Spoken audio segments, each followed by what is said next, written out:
Stream watchers, it's Monday. Let me go to the scene where we all are.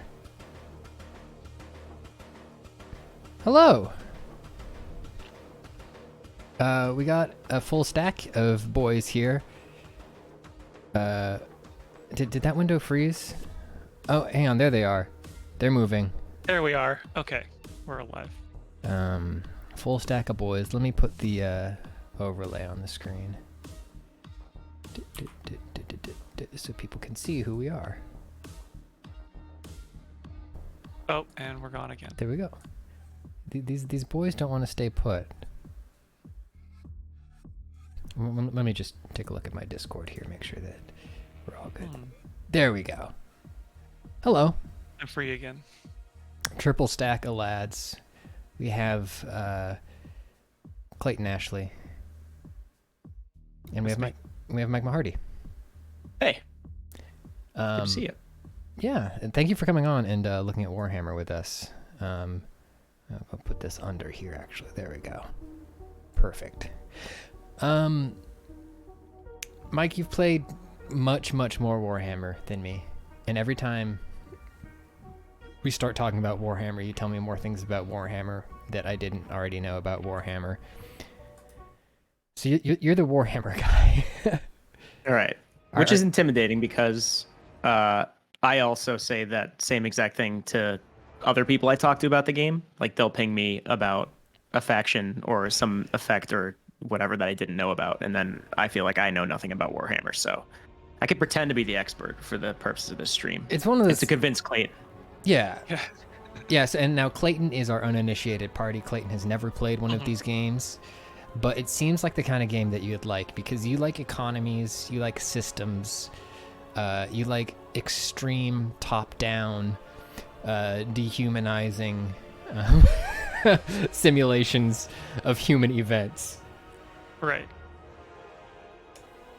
Yeah, and I feel like I tried it maybe early this year, and the tutorial was just, there's a lot, and I think I got a little bored. But I want to see what it looks like when you get to like the real meat of the game. No, I'm playing with him. Yeah, so we're not gonna we're gonna start. What we're doing is we're starting a fresh campaign. So, god damn it. What you're seeing on the screen, we're gonna be playing Immortal Empires, which is technically still in beta. And what it is it's like more or less the entire fantasy globe here. With like 250 something factions out there, and it's just all of them vying for control. Clayton is not in the game, it's just me and Mike in the game. And then maybe if this goes really well, eventually we'll get Clayton on board and we'll do a stream where Clayton also plays. Yeah, BB, I wish they were a little more creative, to be honest. Alright, I'm readied up. And we'll do the same. Scarbrand the Exile. Is Scarbrand the Exile like a boss? No, so Scarbrand the Exile is who I'm playing. He's a Chaos Demon. Oh, cool. Yeah, so there's distinctions. There are races in the game, such as dwarves, elves, lizard men. Then there are factions within said races, and each faction has its own dedicated legendary lord, who's basically your general, and also comes on the battlefield and does some cool stuff. You have other lords, but yeah, in that case, Scarbrand would be the legendary lord. Big giant chaos demon whose wings got clipped because Khorne, the god he worships, got pissed at him for coming at him. So now he's trying to, like, lore-wise, gain Khorne's favor back. Which I realize all makes complete sense for the layperson. And yes, the god of violence and death in this world is called Khorne. Flip horizontal. There we go. Mike, I just flipped you horizontally, so now it looks like you're looking at the game. Okay. I got you. All right. First, I'm gonna drop my video settings down. I can't do that. Hang on. Here, I got to do something real quick. I'm gonna save this campaign. Save. And then you and I are gonna resume it in just a second, Mike, because I can't change my video settings in here. Sorry. Exit to main menu. No problem. Hey! Hello, Simone. Oh, hello. We got to do some PC gaming right now. Adjust the settings. Options, leave blood on, advanced. Let's Now, Pat, yeah, I can see there you got a fancy graphics card. You built this PC, right? I did. I certainly did. You Yeah. built a lot of PCs this month. Yeah, I've built more PCs this month than I have in my entire life. We can deal with the low light quality.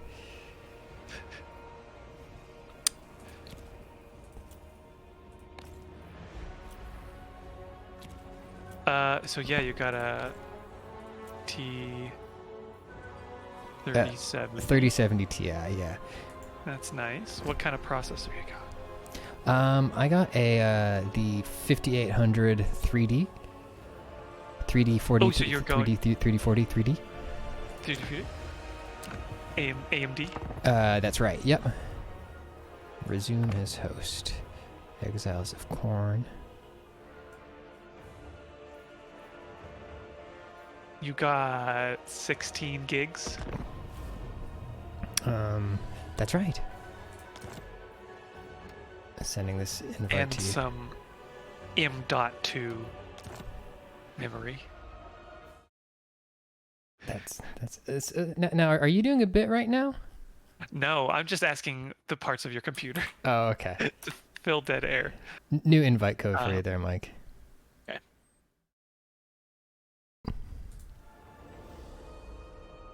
Because I guess for anybody who missed it, we had a stream last week where you, Pat, Simone, and Submit built a PC live on air, which was impressive. In a little over 2 hours, you got that PC from individual parts to a BIOS booted PC. Truly impressive that we pulled that off. I think a lot of it was the fact that there was 3 of us, so every time I started feeling slightly fatigued in that build process, like I could just back off a little bit and somebody else could step up with the energy. Doing it alone, you don't have that option. Mm-mm.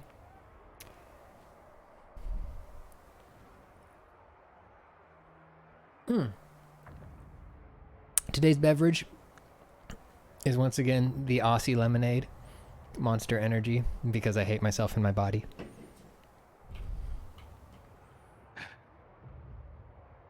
Aussie lemonade?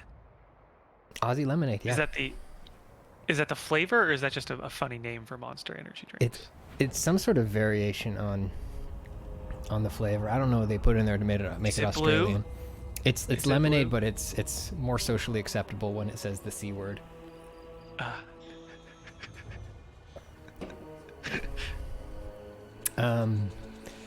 Okay. All right, we're back on the map.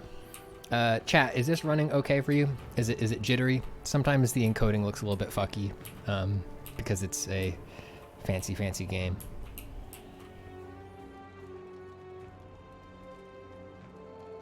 I think it's okay. It might have to see what battle actually looks like. Okay, well let's get to it. Let's play. So we have simultaneous turns, Mike. So if you just want to do your thing, Okay. when you get to a battle, it'll give me the option to hop in and spectate you. Okay. Yeah, I can do that now. Going up against some Skaven with my... Cool. If it pauses, actually, yeah, you go first. I'm gonna auto resolve this fight. There we go. Oh, so you just had like a little RPG fight. Yep. So usually you do the big top-down battles, but I just wanted to quickly resolve that one so I could see Mike's fight.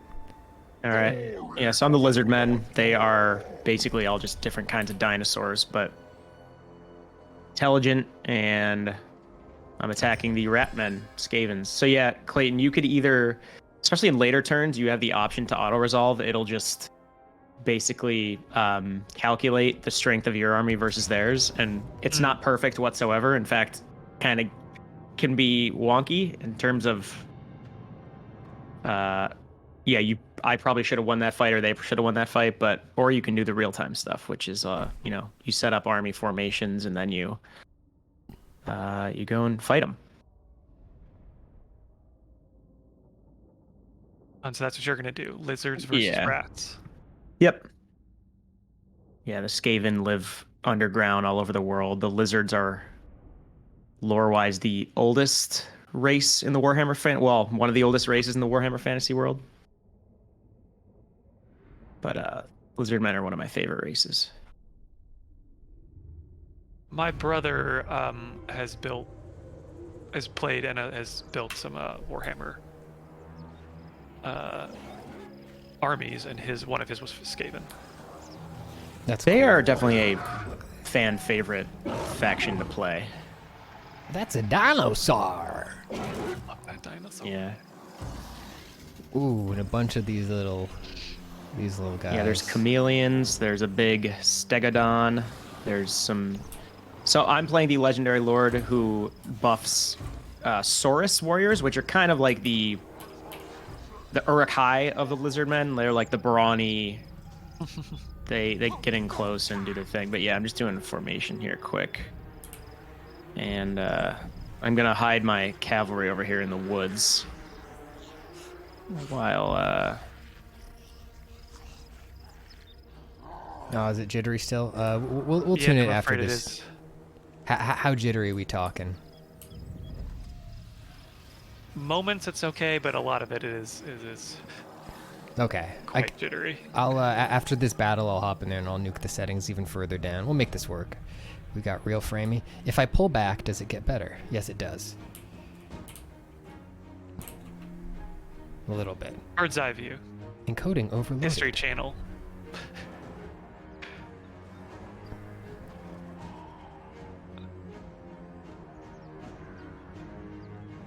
Let me know. I could start the battle whenever, but also Yeah, start it off. cognizant that might make it very worse. Yeah, we'll deal with it and then I'll adjust Alright. the settings. I have streamed this game successfully, so I know it can be done. All right, there It they go. also it could be my connection. No, I don't think it is. It's tanking the entire stream when we start skipping frames. Okay, well that's bad.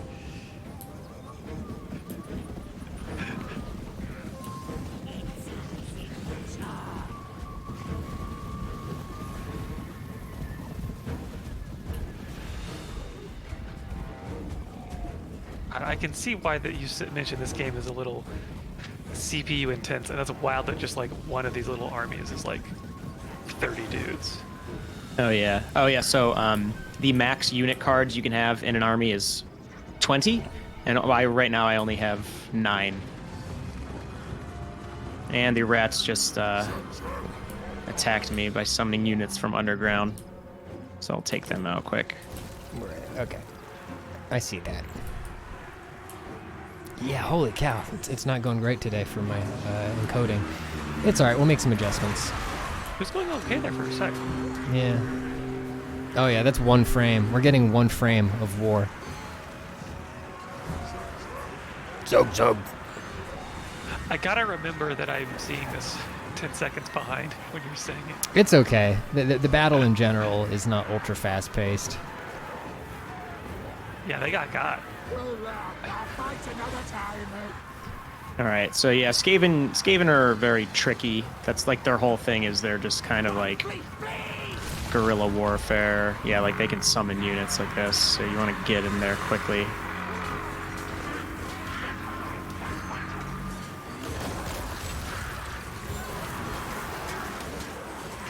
God, what a clusterfuck.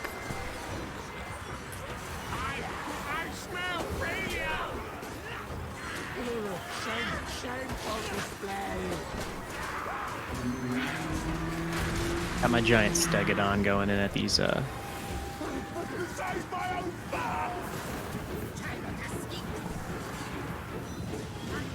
where's the Stegodon? I gotta see that. There it is.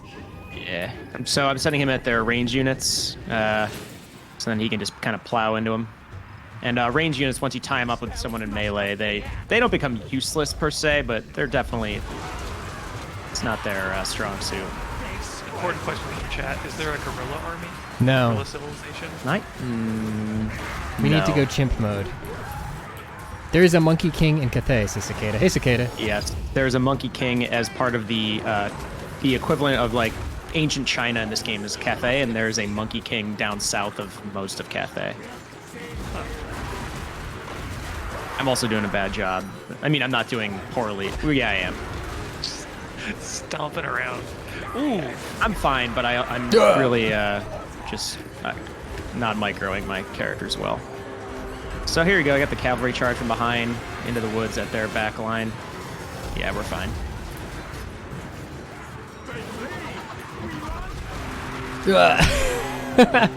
Just every time it just stomps on like 30 rats at a time. It's so funny. It's a wow. And that is not at all the biggest unit type the lizardmen have.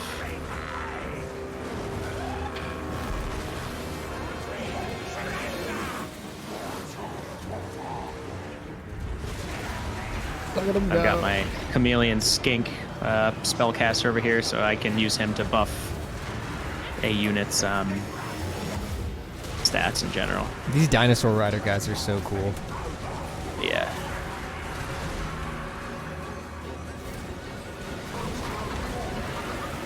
Oh yeah.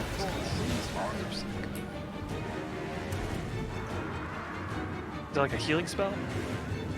The one I just used, so Lizardmen are one of the few factions, they have this thing that a lot of them do called Rampage. They just stop obeying orders, but they just go apeshit on units. The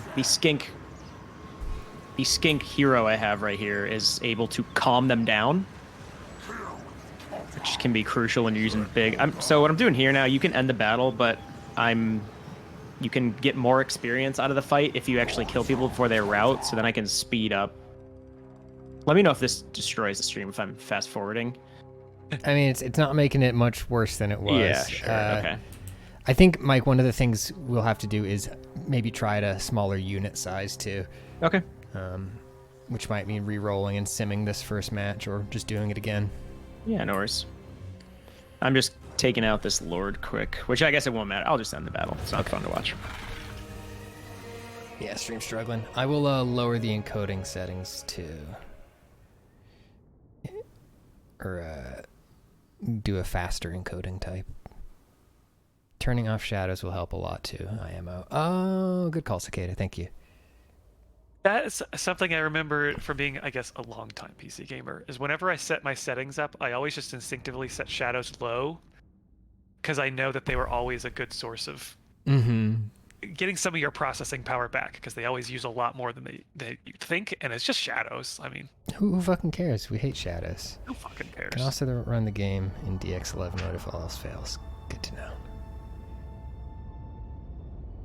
I mean, Discord audio could be adding a slight amount of, or Discord video could be adding a bit of extra load to it, because you're right, I don't usually do that when I'm streaming. Also, thank you, Anonymous, for gifting that to Cicada.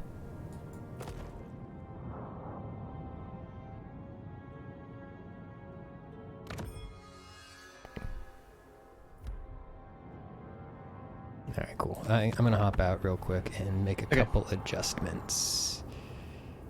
Exit to main menu. Yes.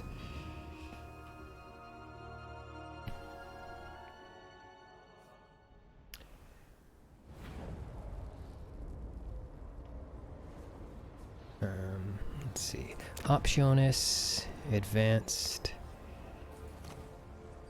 Now, we're going to go crazy. We're also going to lower this to 1080p. Because we're streaming at that. There we go. Apply changes. Mike, what kind of PC are you running? You make it yourself? I have made one, but I'm actually playing on a laptop that's more up to date. It is it's a Razer with a 3080. Damn, how they fit that in there? I don't know. I mean, it gets very hot, but I don't travel with it. I just use it here. I need to like just deep clean my PC, which I believe is still I don't even know what graphics card that'd be. Which it ran Warhammer 2 fine, but Warhammer 3 Immortal Empires, when you have, as Pat said, 270 factions fighting is a whole other thing. turning off 3D portholes is also good. Yeah. Also, in OBS, you're going to need to make the game window bigger because you dropped it down to 1080. Yeah, thank you. Should I do all these as well? It takes a village. It will not make a difference on your end. Oh, okay. It's just me since I'm running the display. What else is good? Grass detail, fine. We'll go low detail on grass. You probably, if you're 1080 also, it may not matter as much about antilizing. I don't know what you have those texture filtering things set to. They look pretty high. Okay. Apply some changes there. Yeah, I would love to preserve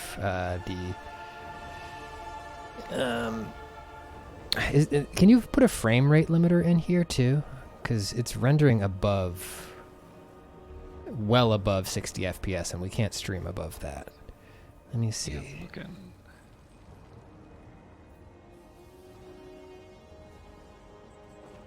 Yeah, I think. Is it under game settings? Sometimes they put VSync there. You know, VSync is on. Oh, I see. Oh, you know what I can do? I can limit it on my graphics card. Sorry, gang. Sorry for the tech hiccups on this one, but we'll get there. All right, I'm gonna briefly exit. Oh yeah, you can also turn off SSAO. That uses a good chunk. SSAO. Fancy lighting, which is still, it's not units. You know, I think we'll be fine once we're in 1080p. But I am going to take my monitor off 144 hertz because we don't need that. Display. Advanced graphics settings. 59.9 hertz. Keep changes, and then let's boot again.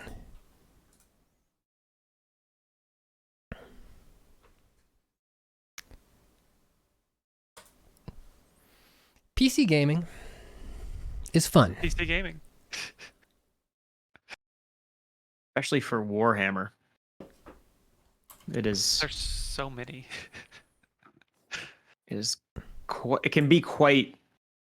I mean, that's Pat and I have joked before, but that Warhammer 2 was the whole reason I really upgraded my PC last time. And I've been holding off because this laptop actually runs at 3 really well. Mm-hmm. It's just not. It's not the same though.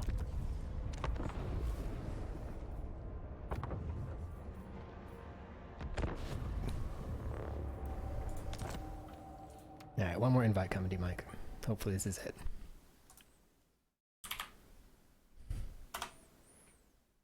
Yeah, I built PCs in college. I built a PC and then built basically the exact same PC for a friend. And then I upgraded it like sometime when I lived in New York. And then I didn't want to build another one. And also Bitcoin had made PC parts so expensive that it was actually, with some coupons, cheaper to buy a pre-built PC. Oh yeah, I remember that period of the pandemic when that was the only way to get a decent graphics card was in a pre-built. Oh god, yeah. I mean, I think I got mine. I got it in like 2018. So there have been more than one times when the because big companies buy graphics cards and parts like that in bulk and kind of like put into their systems. Well, it cost this much for the whole year. We already paid for it, so they weren't adjusting to how much Bitcoin had made those graphics cards more precious, and it worked out. It did mean that it took me a long time to ever upgrade that card, but I finally upgraded to a 3060 this summer. Couldn't fit a 370 inside it. We got a couple of hitches at the end of that loading period, but this overworld looks like it's running super smooth now. It's a lot smoother than the overworld was running last time. All right, cool. Hopefully that's better then. All right, I'm going to do a Scarbrand battle.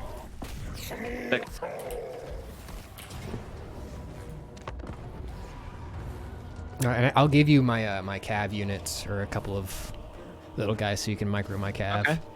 Yeah, I'll do your warhounds. Yeah. They're always fun. They're quick as hell. I'll go after their archers. Cool. Yeah, so you should be able to join on my team. Oh, whoops. Yep. Okay. Cool. You get in there.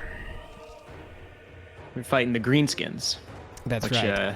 If you watch Pat's Goblin video, you know they're like the Tolkienian orcs, goblins, trolls, Oh hell yeah. usual fantasy fare, but largely culturally in this universe based on football hooligans Mm-hmm. of the United Kingdom Premier League. So they're pretty funny. Top Knots are one of the minor factions.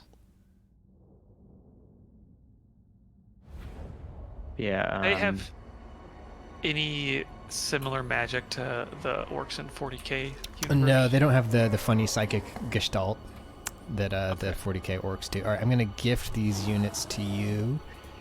It looks like you didn't join on my team. I could have sworn it tells me other players can. Oh, hang on, let me try. Yeah, it shows Here we go. Scarbrand. There you go. Yeah, okay. Enjoy my Are you dogs. two fighting together? Yep. So I just gifted my dogs to Mike, who will be controlling my chaos warhounds. Yeah, which are very quick.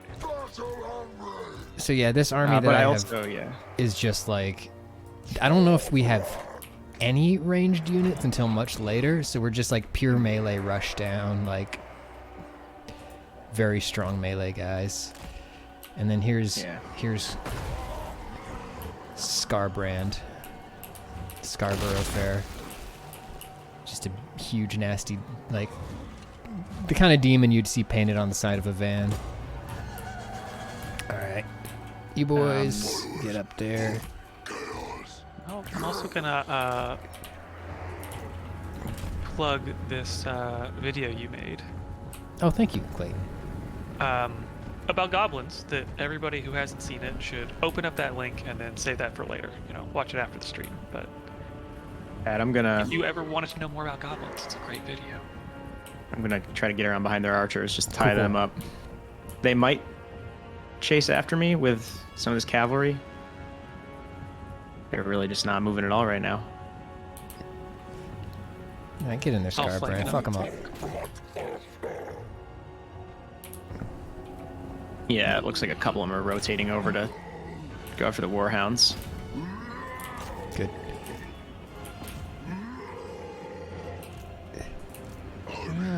Of the dark gods. These guys are having some pathfinding issues, but they're normal now. Trying to time it well so their cavalry doesn't just come destroy the warhound. There we go. I should be able to get the archers now. And now we're coming from behind Oh them. hell yeah! Beautiful, looking great. There we go. All right, warhounds are in the archers. No problem. Nice. Boys, what are you doing just standing there? Get in Oh, there. you know, Scarbrand just juggled their lord into the warhounds. So now we're tied up a bit. I'm gonna pull out for a second. Their archers are pretty much dead though. And the rest of the guys are here. God, Khorne warriors are so slow. They're very slow, yeah. Big demon. Cinnamon, the demons are very fun on the map. So the deal with the demons is, unlike the rats who are very small and fragile and like really need a lot of sneaking around and building up certain weapons to become effective, these guys are just scarier from the start and they snowball really easily. But if you lose momentum, that's when you start having trouble. But they're very fun to play. They're very different. Yeah, Scarbrand's blood hosts. You burn a city down, and then it gives you this, I'd say like 50% power army out of nowhere to help your armies just basically reinforce them.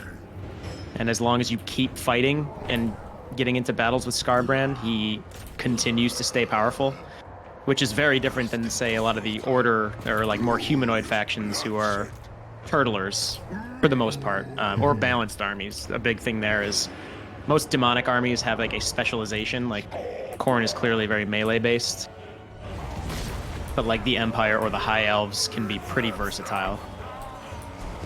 This guy's just over here fucking a bunch of pigs up.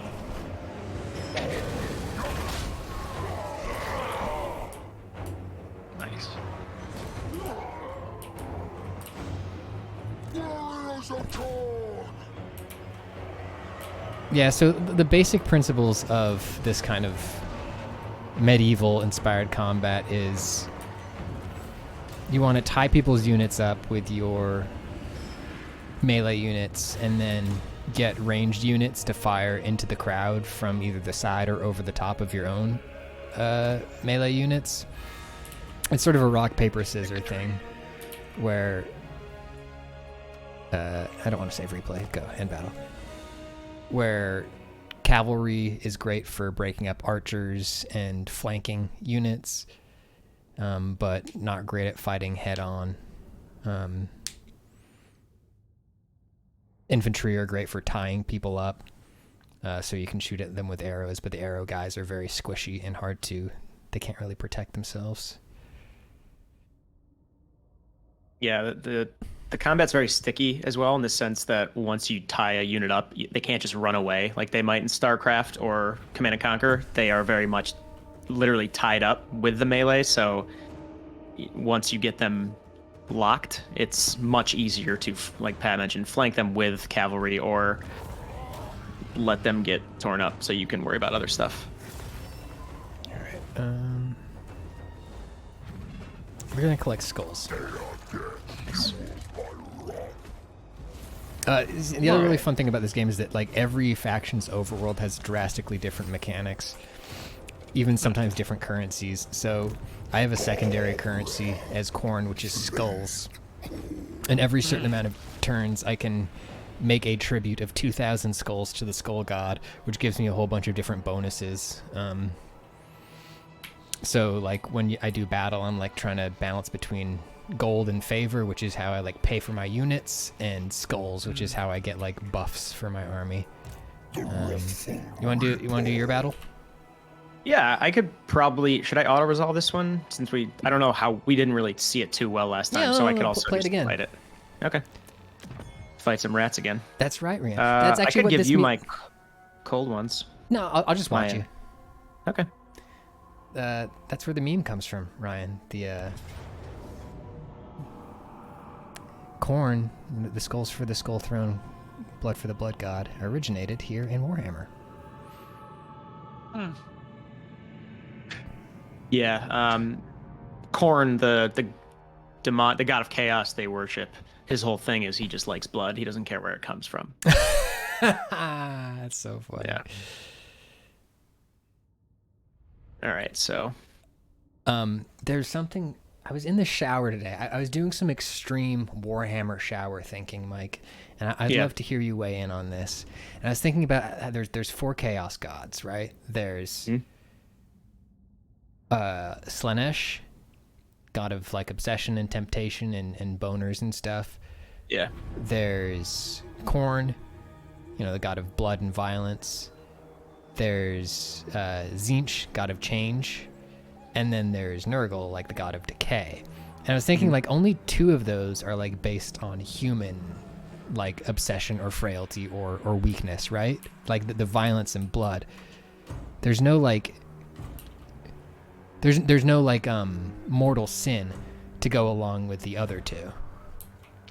Right. Oh, for magic or decay. Yeah, those are just like natural forces, change and death.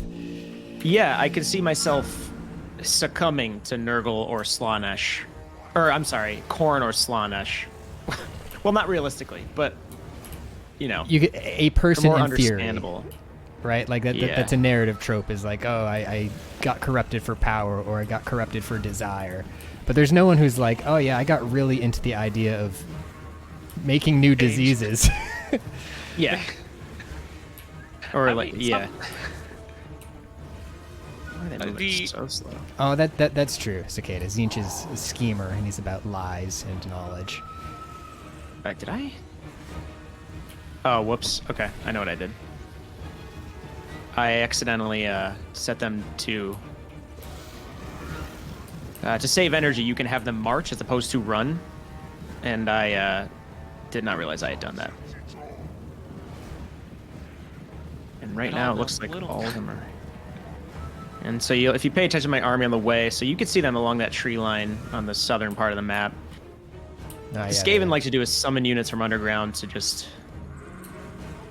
be jerks. There, see, right there. Oh, running around. Oh yeah, look at them go. We breed. Look at all them chicken. There should be a chicken army. Yeah, I guess Kairos is the closest. Alright, so they got a bunch of little Skaven units here. Some slingers, it looks like. Yeah. You're gonna win this. It should be an easy lunch for you. You've Alright. got the high ground. Yeah, I've Wait, got. they've I'm got- Oh gonna, no, they're retreating to high ground. Oh no. yeah, I'm gonna bring my. I'm just gonna send the Stegodon in. The battle shit is so nerdy too. Like high ground matters a lot, and like moving a unit up a slope tires them out a lot more and slows them down. But then, like this, Oh, if you interesting. rush down a slope with cav units, we're just gonna probably crush these guys if we catch them. Yeah, but I did try to get around their spears there because spears can really mess up cavalry or monsters right here. So I'm gonna send Krokgar, my legendary lord, in, tie up those.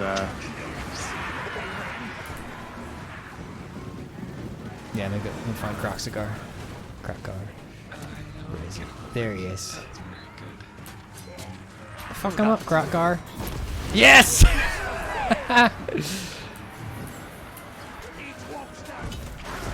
Oh no.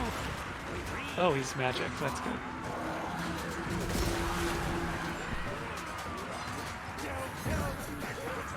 Oh god, he picked that guy up.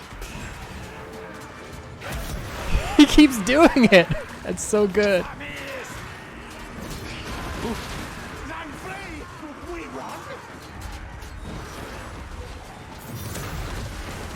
All right. Yeah, so that wasn't the best cavalry charge, all things considered, because they kind of tied them up at the bottom, or in the woods now. I mean, they're fine, but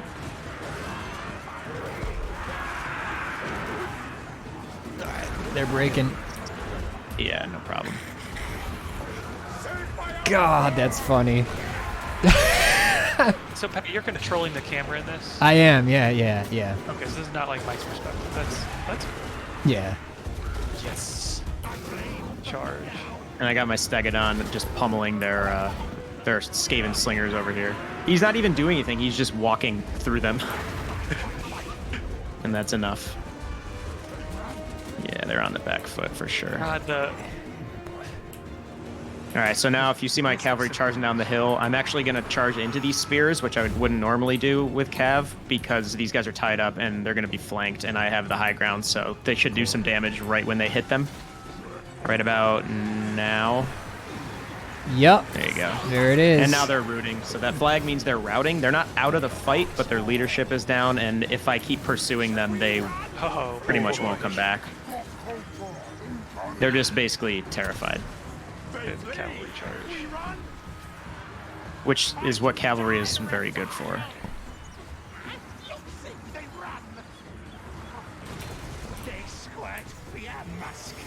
They squirt fear musk. My favorite. There's a lot of really good combat dialogue in this game, and my favorite is when you're routing like the stupid humans, and they're like, "The gods have abandoned us." Yeah. So good. Yeah, but then you have ogres who are just excited to eat everybody after the battle. And I just flanked with the Stegodon down here, so now these guys are tied up pretty.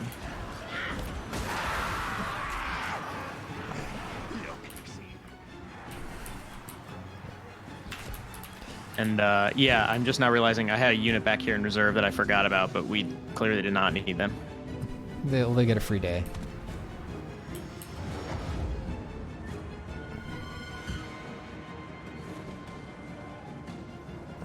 If you're doing cinematic camera, you can turn off fading graphics so you can get closer. Oh, that's cool. Thank you for the tip.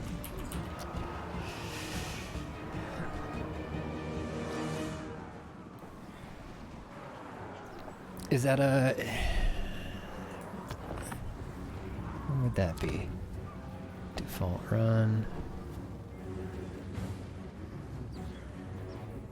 I'm gonna speed up the battle speed a bit. Yeah, go for it since we're close to the end. Context viewer, projectile trails, alliance color. Banner scale. Default track out. Yeah, basically I'm just trying to actually kill this lord before he leaves the battle, even though he is routed and he's gone. More experience, better outcome after on the campaign map, and it's just more satisfying. And you can see everybody's just swarming him. Question from chat about unit formations. Can you make them into like an infantry square? I guess different kind of shape of formations. Yep, certain factions have those options. Bretonia, who is a very cavalry-heavy faction, their knights almost all have this lance formation that punches through enemy lines much better, but isn't as good. You kind of go. You want to make sure you're fine going deep into enemy lines with those, but there are other options as well. Some artillery has that, as well as some melee. But by and large, you can also. I mean, I guess Pat in his next battle could show you on the deployment screen. You can control the width. You can keep some factions narrow in the initial deployment, which.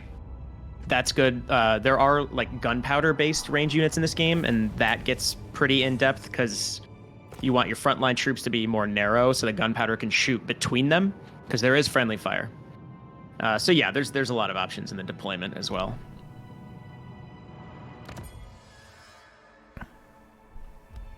All right. Well, there we go. I'm gonna. Scabrand. Scheme like Sekhmet, We're back to the and like that goddess, are nothing more than a concubine. Rude. So this multiplayer campaign you're playing, what like the objective you said? What are you trying to accomplish? It depends from faction to faction. There's the long objectives and the short objectives, and I can show you once Mike has resolved this battle. There we go. So first of all, let me get some research going. Let's invest in our movement speed on the map. There we go. So my objectives are, let's see, campaign victory. Raise or conquer at least 100 settlements is my short victory. Occupy, loot, raise, sack 35 different settlements. Will get me a chainsword. Oh, cool. And then there's the long victory. So for me, they're very simple, right? They're usually just destroy X faction or, do X or Y, many things. Some of them are more complex. Like you need to I don't know. What are some of the more complex ones, Mike? There are Tomb King factions. There's a dude from the Empire named Volkmar the Grim. There's a dude actually right north of me, a dwarf lord named Thoric Ironbrow. Their whole thing is collecting specific artifacts that they have their ancestors coveted, which give them powers, or tomes of the Book of Nagash, which just raises the dead. Then there are also more pirate seafaring factions that very much just want to establish these secret pirate hideouts along the coastline of the world. The objectives and just the campaign mechanics get pretty different from faction to faction. Mine is basically just enacting what they call the old plan, which is just taking out specific rivals, largely Skaven and vampires, who the Lizardmen don't like. Right. But yeah, I'd say some of the more unique ones are definitely more about like the Pokemon aspect of collecting different vassals or artifacts. But also, by and large, Immortal Empires is just very fun because it's this emergent sandbox. Like, seeing what it's like when lizardmen clash with dwarves as opposed to vampires fighting a faction inspired by Russia and Eastern European countries. Yeah. Also, Mike is our reviews editor, Cassette Taps. Yes. Is that your current title? Yes. Are you... What are you up to right now? I'm waiting about to fight resolve my something? turn. Okay. But yeah, we are... I don't know, for people who might not know, Warhammer Fantasy World is basically a cartoonish parody of Earth. In ways cool and in ways not so cool. Oh, yeah, for sure. Yeah. When it comes to how the races are handled, it's not always... there are some it can be in poor taste in certain areas. But geographically speaking, when you zoom out, you'll notice that we are basically in the equivalent of Africa right now. And there are within Warhammer there is not a race of people meant to represent actual Africans yet, so it's all just whatever they felt like putting down here.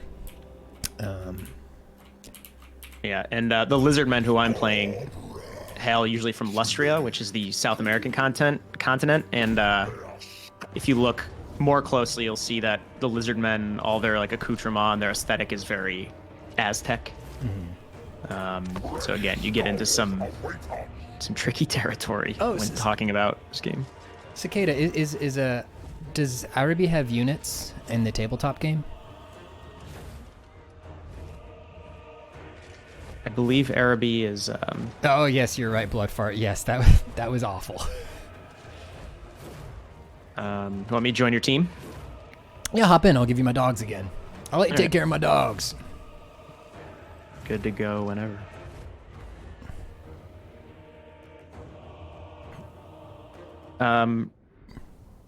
Your dog. I may be wrong. Go ahead. I believe Araby is one of those factions who, similar to Cathay before this game, has several units, but I don't believe they have a full army book. Although I might be wrong about that. But just never was a full-fledged faction in the tabletop books. It's maybe worth, excuse me, saying for people who haven't heard about Warhammer or don't know much about it, but it comes from the tabletop universe. It's not exactly like D&D though, because it involved miniatures. So this whole genre came from building little guys, painting them, and when you played that game, I mean, like an element of it was like measuring the distance between units, actually like positioning them and that stuff. So the fact that this game, I noticed, still has like direction being an important thing, it feels like it is somewhat evoking that long what Warhammer's always been, or where it came from. Yeah, very much a war game as opposed to a pen and paper narrative RPG. Not that there's not narrative, or narrative doesn't arise out of it, but yes, very focused on combat and large-scale battles. All right, they've got 2 archers. I can just hit these archers on the eastern side right now. They don't have any anti-large units to speak of. Cool. So I'm just gonna get after these archers and hopefully take them out quickly.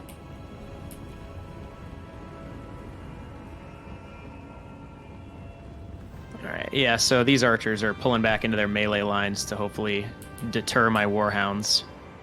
And I might actually pull them out, because... Yeah, all you gotta do is spook them. I'll get some quick. All right, did a little bit of damage. Now I'm gonna pull out before... Greenskins have pretty good melee. Oh, Dev. We're gaming. God, yeah, having played goblins for a while now, it is occurring to me how insanely slow these units are. They're just crawling. They're so strong. The fact that you have been playing Greenskins lately and now are fighting against them as Scarbrand it comes back to that fighting game thing of, oh, I know this enemy faction much more now because I played as them, so I know what their strengths are, I know how to counter them a little bit more, which is half the fun, is trying different factions, and then sometimes playing as them reveals a weakness you didn't know they had. Yeah. And then playing against them, conversely, reveals a strength you didn't know they had, and you kind of find out too late. Yeah, my goblin army is so busted. It's so good. Just Vanguard deployment on every unit. All right, these archers are not going to be doing well against these warhounds. So I'm going to try to enclose these guys. If they even make it that long. I've got these archers pretty much tied up over here. Cool. They're doing a decent amount of damage to me, actually, but just the warhounds kind of don't do too well when they're in prolonged combat. Cassette, not as bad as WoW.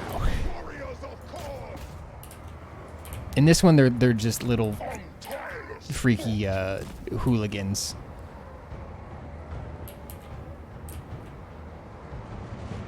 Warhammer coming from England. UK, I'm not sure. I got Taco Bell a few days ago, Fiobla, on purpose. It was great. It was actually before the PC build stream, and everybody was like,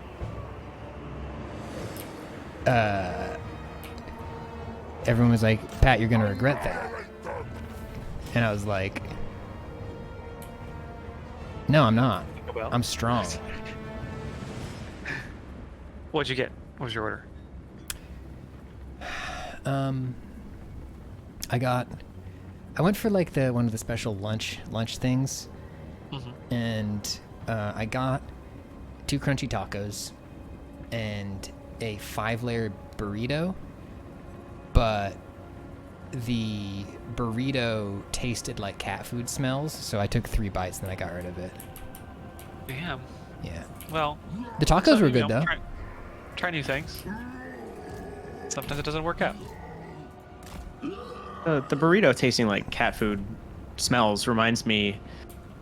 I cook a decent amount, and I like basil, I like cilantro, I like oregano, and I like parsley. Once I see the dimension it adds to food, but parsley just smells like fish food to me. And I don't understand how it tastes good but smells very badly. It's unusual, like when I taste or smell something that somebody else doesn't taste or smell. It makes me feel like I'm losing it. I gotta go sniff some parsley after this stream. All right, let's end this battle. Also, okay, gotcha. I did fully take out an archer when they were retreating. Nice. But yeah, my partner has the cilantro tastes like soap gene. Yeah. Whatever affects that, and I love cilantro, so that's been a workaround for sure. We had to we raised monarch butterflies in like elementary school, like 2nd or 3rd grade or something, and the caterpillars really like parsley. And so I just have this like sense memory of parsley and the little like bugs. I mean, it was bug food, so it just like for the longest time it was just so weird to me that people ate parsley. It's like you're just eating bug food. But eventually, I mean, now in the last 5 years or so, I've eaten it and I've been fine with it. But it adds a nice bitterness to food, I have found. All right. I mean, I haven't found. Everybody's found that. Chat room, do we want skulls for the skull throne or blood for the blood god? Let's get a vote going. Hang on, let me make a poll.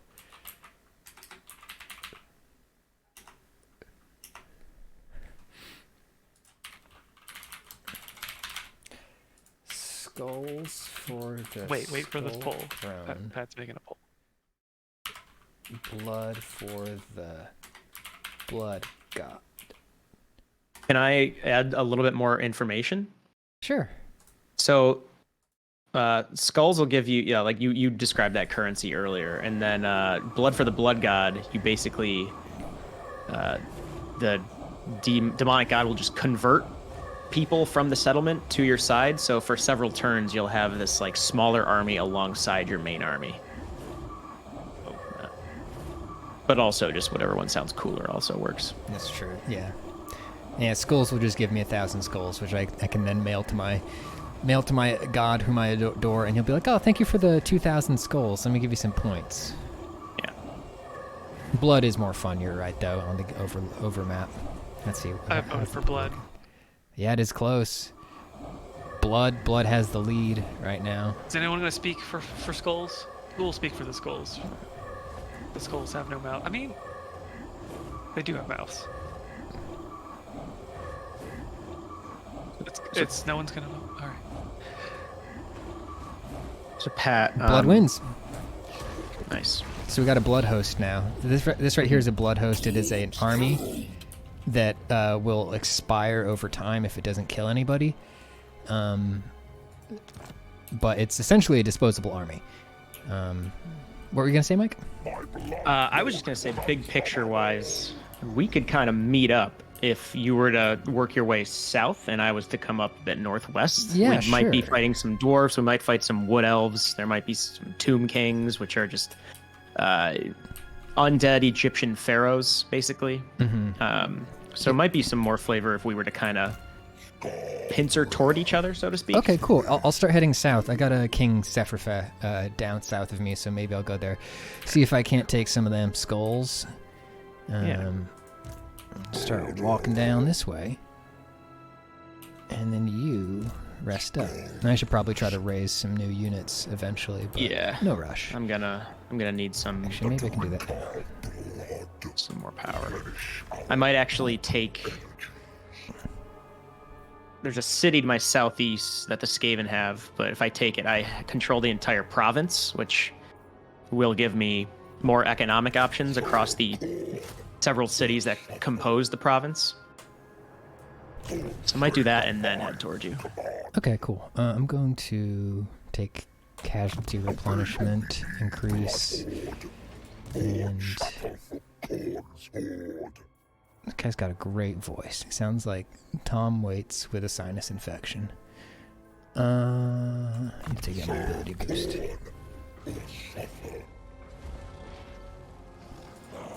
Okay, that's my turn.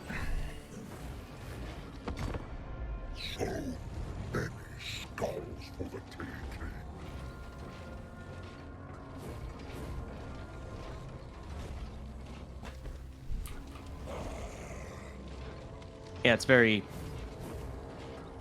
funny how different Immortal Empires is from game to game. Even if you play the same faction, just what the AI does to one another while you're off in some corner of the world. Different ones get wiped out early on, different survive for quite a while. All right, I'm going to march as far as I can, and then I'm going to do something silly, which is I have... So this guy, I've got this meter next to me. That's my blood meter. Here it is. Clayton, this is nerdy shit for you. Every time I fight in a battle, this meter goes up, and I get more and more benefits the higher it gets. If it bottoms out, I lose growth in all my provinces and my units all get weaker. So I need to keep this up. One of the most important things it does is it reduces my global recruitment duration, which means I can summon my best units from anywhere in a short amount of time, because normally you can only get quick recruitment of units if you have a military unit in the province that you are currently standing in. God, this is so fucking dorky. The province with the it's building great. that recruits those. Yes. Yeah. But I have a demonic portal, so if I have a lot of blood in my blood meter, I can recruit my best units, even if they're from super far away, very quickly. So, one of the abilities I have with that in mind is I can do an unholy manifestation and summon an army from hell to come attack me, simply so that I can get my blood meter up, and I'm going to do that real quick. Don't fight me, bro. Yeah, he's fighting his own. I'm not even going to join you. I'll let you do this quickly. Okay. Well, He's fighting his own people to just kill them. No, I'm going to give you my birds and my dogs. You got to pet sit for me on this one. Okay. Oh, you got harpies now, or chaos furies now. Yep. No, okay. Yeah, it's you're fighting one lord and three melee units. Those melee units are good. Bloodletters are some of the best melee units in the game when they get ranked up, but something tells me this will be over quick.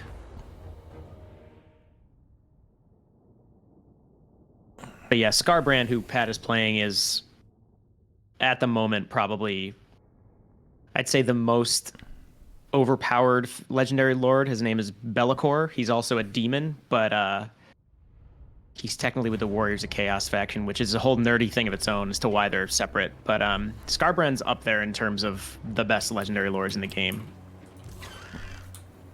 All right, dogs and Now- critters coming your way, Mike. If I remember, I feel like when I tried this game out months and months ago, not all the armies were in the game yet. Have they been adding armies to it? When you played Warhammer 3 a couple months ago? Yeah. Yeah, Earlier this so year. This game mode was not available at launch. Oh, wow. Okay. And then once they ported this game mode in, they also ported forward every army that's ever been in the series. Holy As long as they combined all 3 maps from each game too, so now you have the whole planet basically. Yeah. Wow. Okay. So do you even need to play the campaign, or could you just play this and just play a bunch of multiplayer games? Yeah, like the campaign is fun, I'd say, and the Kislev campaign is really good for learning the fundamentals. You can also just skip right to this. We want their eyes. Yeah, the campaign has its own storyline, and there are these separate rift mechanics, and you're doing these kind of like puzzle obstacle courses in some cases. Very rare me say it out loud, but I think by and large, Immortal Empires is definitely better at the just kind of emergent storytelling. Oh man. Yeah, Chaos Furies and the doggies are squishy. Yeah. I'm Especially sending compared to some Bloodletters. I'm just gonna kite them over this way toward your corner cool, warriors. thanks. Because I'm not really gonna do much in the way of damage. In fact, I'll get these Warhounds killed if I'm overly aggressive. Could do some flanking though. So I have superiority in number of units here, so I'm going to try to get my guys around here because you do more damage to an enemy unit if they're enclosed. So if they're getting hit from the front and the back. Yeah, I'm gonna try to help out these marauders over here who will probably lose to these bloodletters if I don't get in there. Nice. Thanks, Mike. Alright, now these Chaos Furies come out. If I leave the Warhounds in combat for longer than half a second, the bloodletters just start punting them. Yeah, you boys get over there.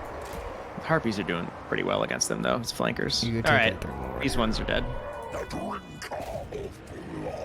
Your Marauders on the east side are freed up now. Okay, cool. I don't think you'll need them. It's just their lord left. Yeah, there you go.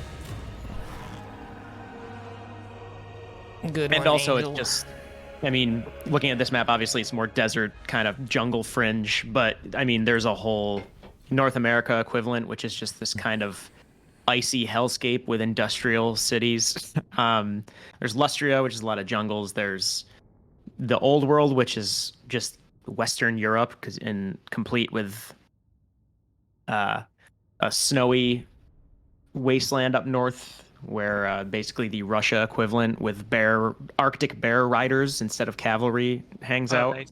Yeah, you were telling me about those, Pat, that they're bear riders in this game. Oh, yeah. They're super fun. Also, did my hero die in that battle? That's stupid. If he didn't, he might have just gotten wounded. No, he did. What the fuck? I didn't even notice.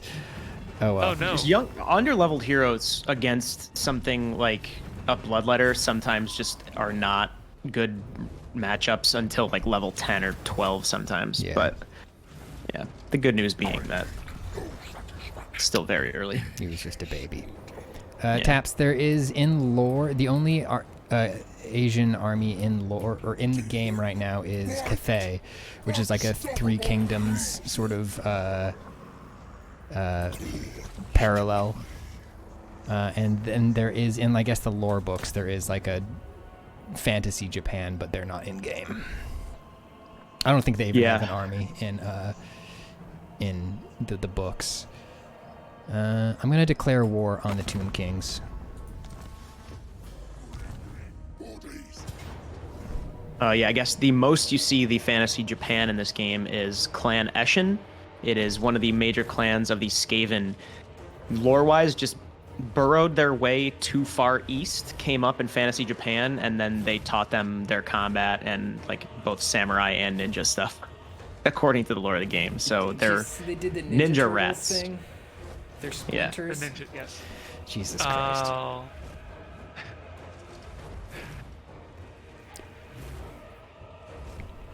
We're gonna fight this grab one. a Coke. Be right back.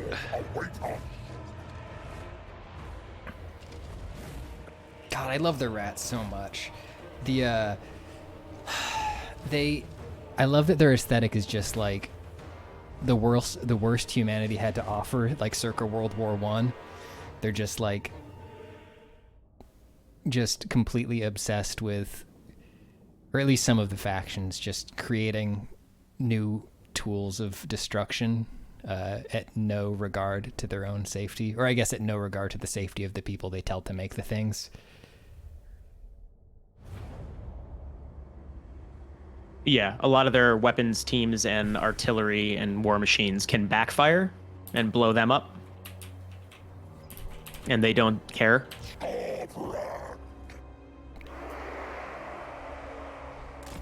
All right, I'm gonna...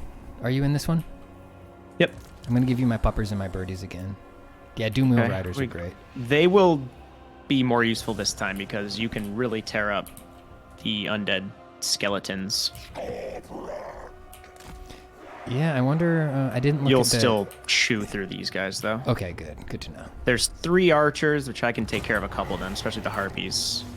But largely a bunch of spears, and they'll go quickly.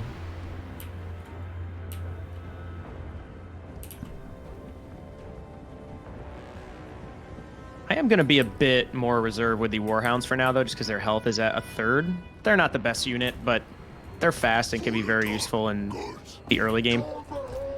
And I wouldn't want you to have to worry about summoning another one. Yeah, fair enough. We shall the slaughter. Yeah, I want to look up some like guides of like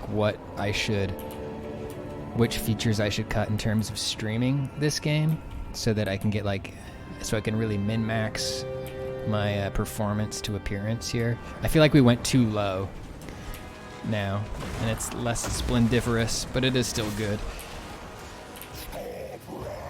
Let's check out these little skeletons. Yeah, Tomb Kings, I mentioned, are just basically undead pharaohs. Hello. Alright, I'm going to get these archers here. Or at least attack them with my harpies quick. There we go. Alright. We're fighting the skeletons. Let me just check in on all my boys. You guys... Alright, these harpies are doing quite a bit against the archers. Is your big god guy Korn? Yes. No, sorry, he's not. Scarbrand, Korn. yeah. Scarbrand. If he dies, do you lose? So he would just be out of the battle for a certain amount of turns, which is not optimal. Oh. Okay. Bad, but not good. Yeah. You lose quite a few buffs even off of the battlefield.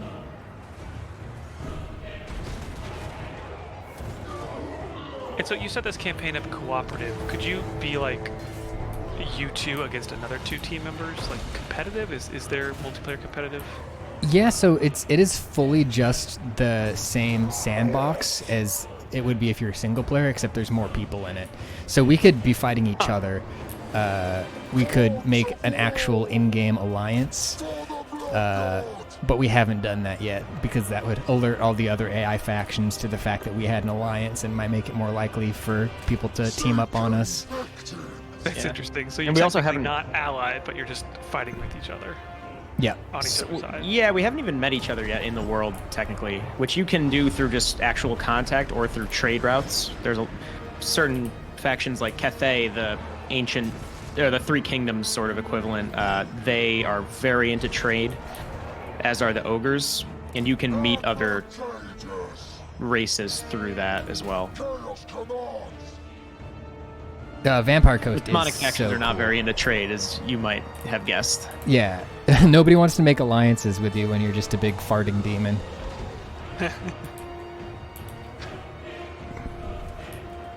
Isn't that god also just intent on spreading disease? Yes, Nurgle is obsessed with the idea of creation. Get in there, boys. Claim it for Korn. In all forms. So, like, to him, disease Glorious devastation. and pestilence is as valuable as any other form of life. And he just wants a constant cycle of death and rebirth. So he just makes all kinds of crazy diseases and brews them up. Interesting.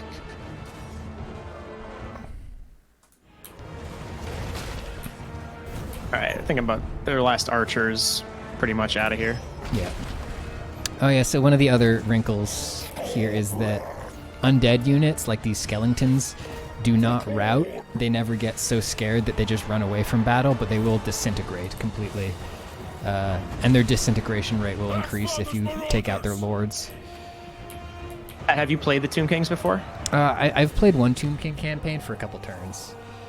Yeah, they're another thing they do is when they lose enough units in a battle, they can resurrect other units as well, which helps to take out their lord early on. But they're very fun. I like them, but they're also extremely different because the way that they don't really recruit armies, they just actually raise dead units, Right.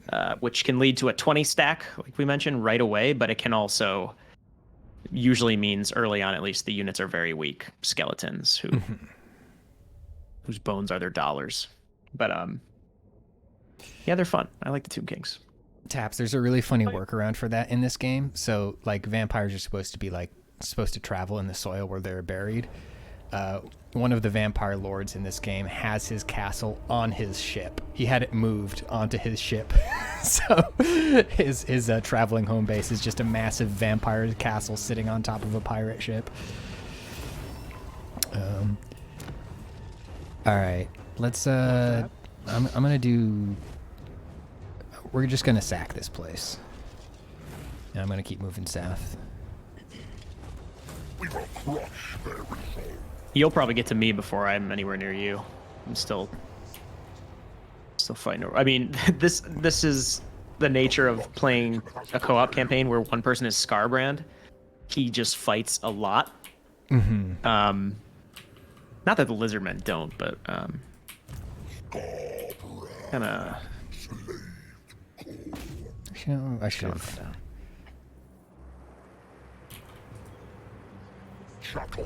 This overworld is when you kind of have that economy you were talking about. Like, is that how you have to afford to keep the units you have? Are you buying more? Like, or is it just those kind of powers you're talking about, like maintaining blood levels and skulls and stuff? Because you said each army is different. So. Yeah, it depends from army to army. Most armies have gold upkeep for all of their units, so you need to. I got another one of those. You need to keep an eye on how much you're spending. You can also recruit second lords, so you can have a completely second army, or second or third or fourth army rolling around the map. But if your economy isn't balanced for it, you'll end up in the red, and that is bad for you. Corrin does tend to just run in the red because there's not a whole lot of consequences for him doing that. He's not a guy who debt collectors will roll up on. Yeah. If the lizardmen are in the red, they suffer attrition, which is just basically, or sorry, rather, if they're in the red and their reserves have also run out and they're bankrupt, the health of their units will just slowly go down each turn because they're technically not being fed.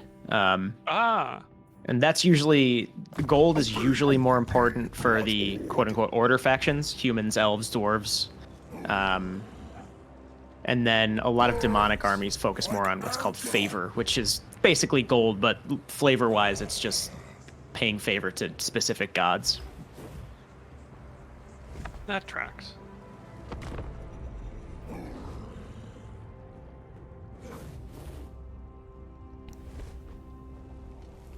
Right now, I'm just recruiting a couple new units, which takes a bit longer for an order faction.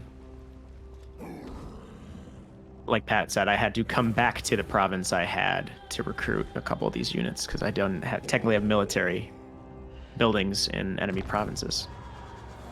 All right, we're gonna raise this place this time. It fuels rage. We're just gonna sim it.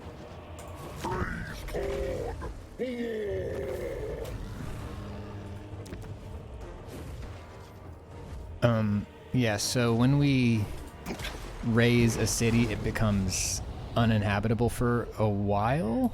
And usually one of the tactical decisions you're making repeatedly in this game is like, okay, do I try to take this city as my property and like own it and be responsible for it? Now I gotta take care of this water bottle. Or do you just burn it to the ground so nobody can have it. Like, you don't get money. You don't get continual money or benefits from raising a thing, but you do deny it to your opponents. Yeah, also, a lot of times for a faction like pirate factions or a dark elf faction, it's not always a benefit to have more territory because it can contribute to the economy, and it's, you know, you could put more military buildings there, but it's higher upkeep. You're just more vulnerable when you expand more. And Oh yeah. pirate factions often are just more about raiding coastlines and setting up these secret hideouts below cities. And so yeah, there's definitely, again, each faction plays just as differently on the campaign map as they do in battle. Does that mean the pirate bases, you don't actually know where they are and can't destroy them without some special way to find them? Basically, yeah, there are certain things later on that make those and Skaven undercities easier to detect. But yeah, you, as the pirates, it's pretty fun. I mean, it's kind of what it sounds like. You are a zombie, a vampire, a vampirate sailing around, setting up these hideouts, just getting more gold to increase the strength of your armada. And you could take territory, but you don't usually get as many benefits as you might if you are playing the Lizardmen or Kislev, Cathay, etc. I'm waiting to resolve my turn here, I think. Oh, okay. Sorry. I'm recruiting a couple more Saurus guards, and then I should be good to farther up your way. Or rather, I think I'm going to try to take that other city first. Holy shit, Faith. Good one. Yeah, speaking of secret hideouts, the Skaven have a really fun mechanic like that, where any city can have a Skaven undercity in it. So it's sort of a sneakier version of sacking or taking over a city. You just have you can build certain units under it that'll extract wealth or food or anything like that, but there's also an option. It takes a lot of turns to build, but if you manage to get by without getting discovered, you can build a doom sphere, which is essentially a fantasy nuke that'll just completely remove that city from the map. Like the custom animation and everything, it'll just be like and it's just gone forever. All right, let's fight a battle. You do have that blood host just outside of reinforcement Actually, range. yeah, I don't know let if you wanted me to move bring that them in. Yeah, hang on. So we'll encircle real quick, and then you'll move in. And just sit there. And then you're gonna go, but dang. Here we go. Overworld, you're saying, is turn-based. Like you all input your turns and they all happen at the same time? Yep. Yeah. So now you can see that second reinforcement army is also coming into the battle a minute and 58 seconds after the initial army closes ranks. Oh, that's interesting. I'm gonna give you my whole second. I'm gonna give you my blood host. I was going to ask. I appreciate it. That'd be fun. Can I please blood host? So Khorne, or Skarbrand rather, can often... Okay, so a funny thing, it works both ways. So if you could see, the main garrison army here is just one guy, that lord. Mm-hmm. If you can take him out before the reinforcements even get to the battle, then you've technically won. The problem being that Skarbrand is fairly slow, and that's not the easiest thing to do. And it's not like Chaos Furies, those flying harpies and warhounds are going to be able to take on that lord by themselves. All right, I am gonna give you those for now. Okay. And then I will pause and gift you the other ones once they roll up. Cool. All right, boyos.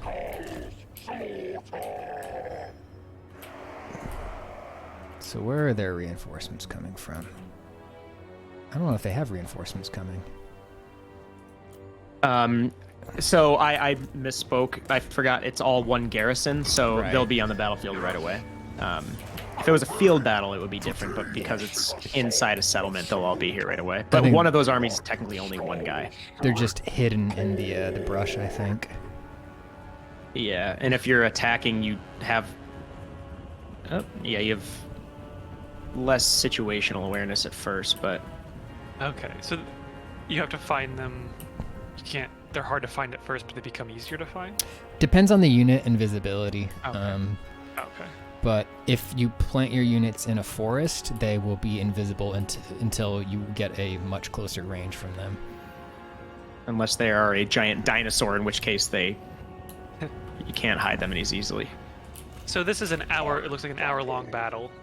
Yes. Could you theoretically like hide Yeah. for a battle and time them out? Okay. Yeah, like I have a lot of chameleon units who have that exact. Oh yeah, they're there. I could do that with the chameleon units in the dinosaur army, basically. That's cool. Also, Come if you're on in the out, woods, it boys. makes it harder for missile units, including artillery, to hit them because it can break on the branches before it hits the units. It's so fucking Cavalry nerdy. much moves more slowly in the woods. I'm just gonna- Large Yeah, this- units can't. They just don't have as much room. So dragons cannot fight as well in the woods because they have less room to maneuver. I'm Then just you gonna- have sometimes you have like rivers or ponds in the middle of maps that pirate units, they have the aquatic quality, which lets them, they don't get slowed down in the water at all, like waist deep water. So you can actually kind of do the Pirates of the Caribbean thing and come out of the water quickly with these zombies. Chaos Warriors. Where the hell are these I'm guys? They're far, Okay. they're way back. All right, there's some of them. I'm so impressed with like the where computer and like technological advances. It feels like, you know, in first-person shooters, there's been diminishing returns with more CPU power. There's like only so much you can do to the graphics to make them more impressive or the game more impressive. But RTSs, there's so many of these little things that have been like.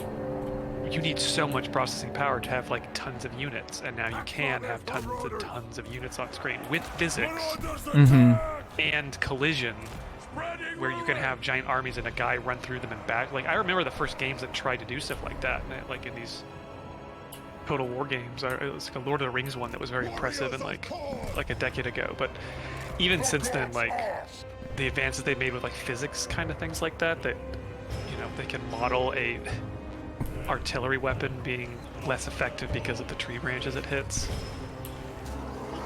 Yeah. Very impressive.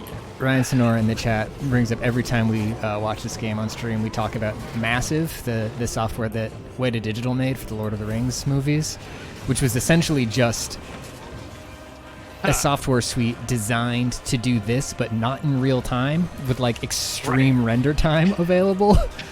Right. All right.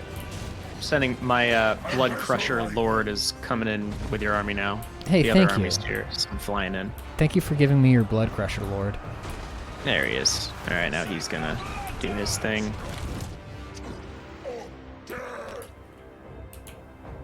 Get in there, boy.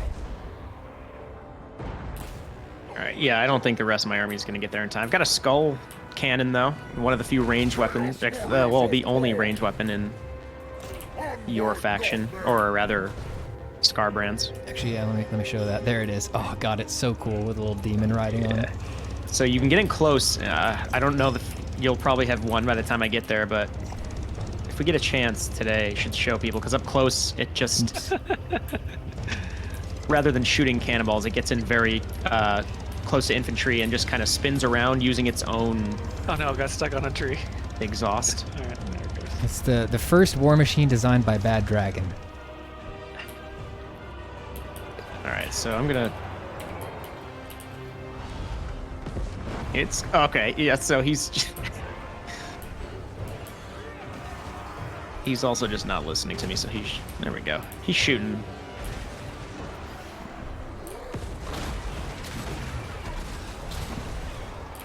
There we go. He's coming in melee mode. Followers of chaos. Time to destroy. I don't know if he's coming right over near Scarbrand. Yeah, Ah. Nice.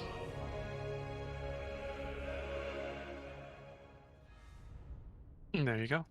So actually, it's funny looking at your footage, Pat. The shadows being off is actually pretty advantageous in the woods. Oh You can yeah, s- good point. It's way harder to see with shadows everywhere, which I guess is the can be the point, but Mm-hmm. I get pretty annoyed by not being able to see everything with the canopy overhead.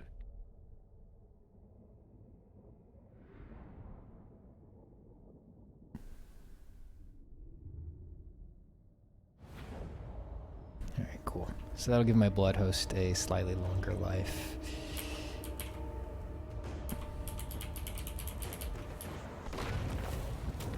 Now we're just gonna sack this shit. I'm gonna send Daddy some skulls, see if he likes me.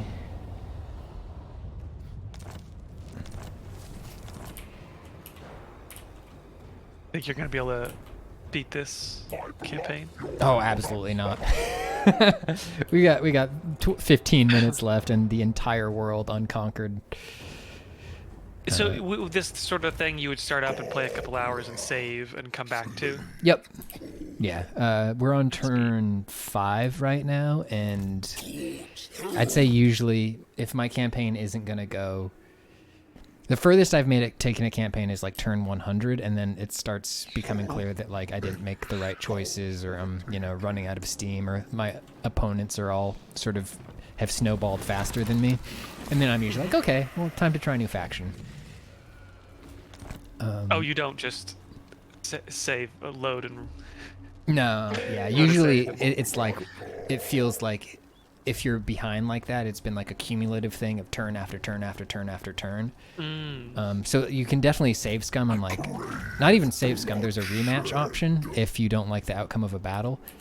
But a lot of times it feels like whatever mistakes were made longer ago than that, or like I said, cumulatively. Yeah. Played enough games of Civilization to feel that. Yeah.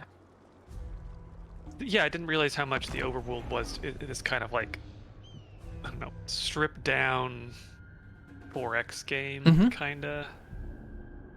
Yeah, because I mean that's sort of the Total War thing. I think it's just because it's been so stripped of what I usually associate Total War with, which is history.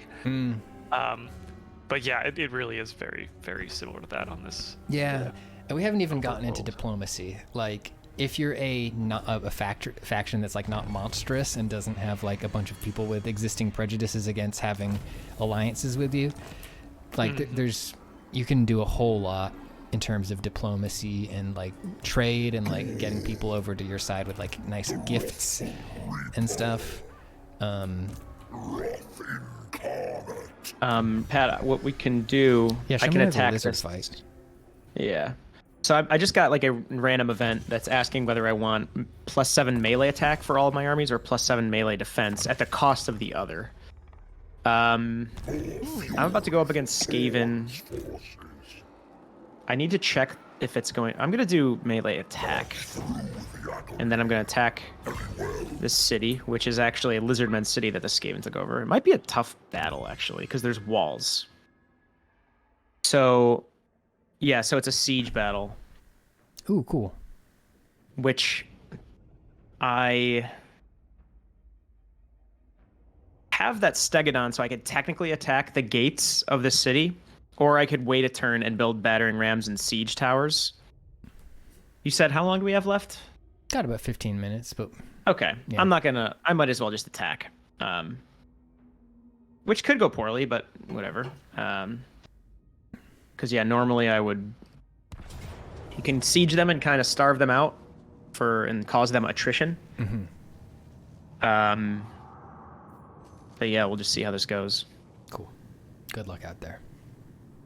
I'll be watching. I'll be running the cameras in the trenches. Yeah, Clayton, if you have a good enough relationship with another faction, you can then create outposts in their settlements. So then, like... oh. And you do outpost exchanges. So they'll put an outpost in one of your settlements, and then you get access to their units. So you can end up with, like, wacky hybrid armies. Oh, that is neat. I love that. God. That used to be a thing in some really early RTS games like StarCraft and Command & Conquer, where you had the ability to mind control enemy units. Yeah. And then you're playing a StarCraft game, but you actually have, Zerg, and now you have all the Protoss tech tree and all their units if you want. And that always felt like such a crazy hack that you could do that and effectively have multiple different armies. So I'm glad this game is bringing that kind of thing back. That's really cool. Yeah, I remember the first time. I think it was Yuri's Revenge, the expansion of Red Alert 2, that added the option to unlock units, or yeah, I believe unlink units. So yeah, you could have the Soviet conscripts. You could have the Allied Prism tanks. It was great. All right, Yes, so that was really cool. as you can see, this is a siege battle. It might not go well. Skaven can be pretty good defending, but there's fort towers here. I basically have to take out this gate. Which with gate? my I'll draw on the map like John Madden. I This gate? could, I could spread them out and go for 2 separate gates, which That never works out well for me. it can, but the thing being, I don't really. This is not strong enough of an army to split it up. Yeah. I don't know. I guess I could try with. You cavalry. could, because you're gonna have a Let's big try it. you're gonna Let's have a try big it. bottleneck here on the gate. Yeah, I am. Um, Gonna make sure my skink chieftain is over with my Stegodon, so he can calm it down if it freaks out, which they always do. I'm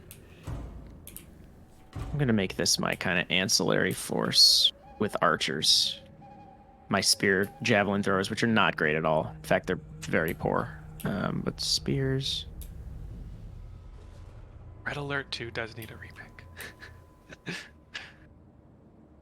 Yeah, it was chat. a bummer not to see that in that collection they did. All right, let's just see how this goes. Okay. I like that you're busting into their fortress. Yeah. Oh yeah, and you got these towers to worry about. It could go. All right. So this force is coming in first. They got a lot of guys up on the walls. A lot of spearmen behind there. Mike's units are going to be hardier, in general, but they've got a lot of number advantage here. Plus, obviously, the walls. Skink is a good word. All right, so you're going right for the gate. Yeah, the Stegodon should be able to take that out fairly quickly. More worried about this gate over here. I just need them to take that gate out, and then I can charge my troops in there. Hey, Fjord, thank Once you I for get that. in, I'll destroy the Skaven in any one-on-one melee fight. You can see I'm throwing my javelins at the guys up on the walls. They have those bombardiers, which are can be quite the problem for numerous reasons.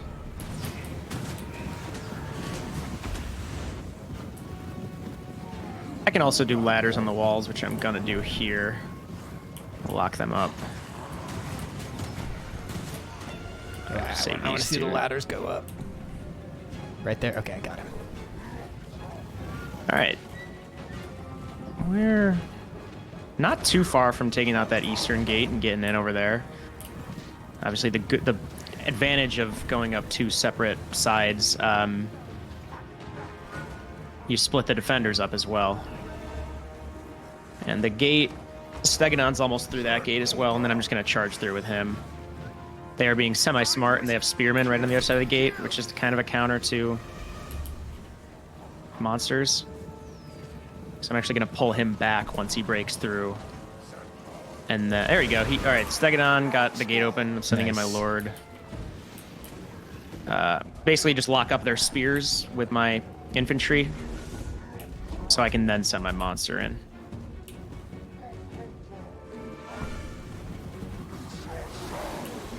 Screw it. I'll send him in. And now I got guys up on the walls here. Yep. We are in. Nice. Gonna tie up their spearmen up here.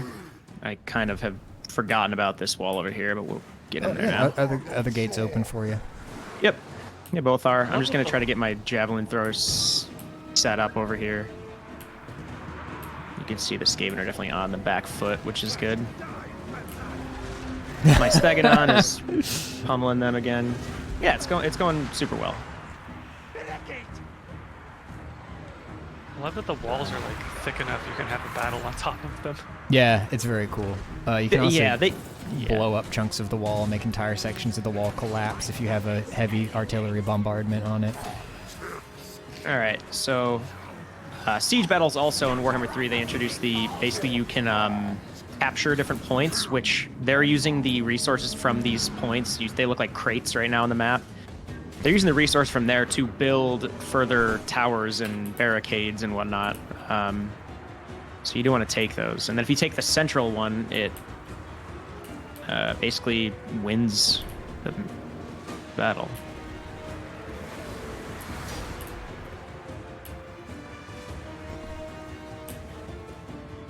If you wanna, if you can break those stegodons free, you might want to do something about the slingers. Which stegodons? Or not stegodons, oh, yeah, sorry, sure. but your riders.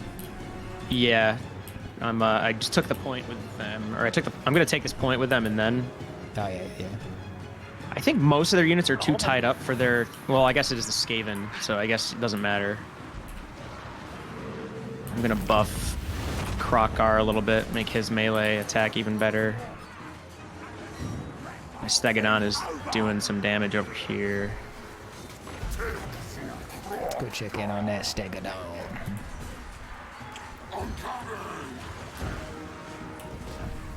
All right, now I got my cold ones freed up. Cracking open a cold one. Yeah.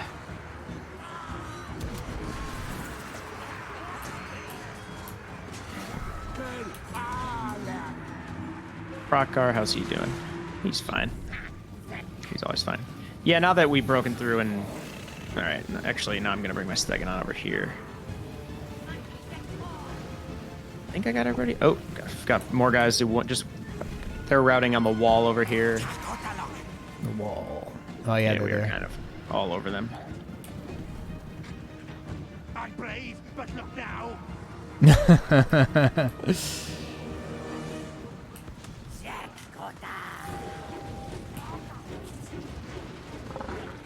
It's so messed up that this game even works. Like, I know I've got the Yeah, settings it cranked way down, like now. It should but not exist. It's So many little guys. And yeah, neither of these are full stack armies either. All right, now my cold ones should break free. There we go. Guys up on the wall should be good. They took back a point. We don't need it. Okay, my cold ones have closed with these slingers now, so that'll be quick. You can see the balance of power at the top is very much favoring me right now. Just kind of trying to push it as much as I can. And my Stegodon is doing well. Throwing javelins over here. Nice. They're actually not good enough to really trade with any other range units, so I'd usually just at this point would use them at melee just to lock with archers. Yeah. Oh, because yeah, But they're my shielded Stegodon too. is- Yeah. Yeah, I'm just basically trying to push it wherever I can right now because they are not holding ground at all.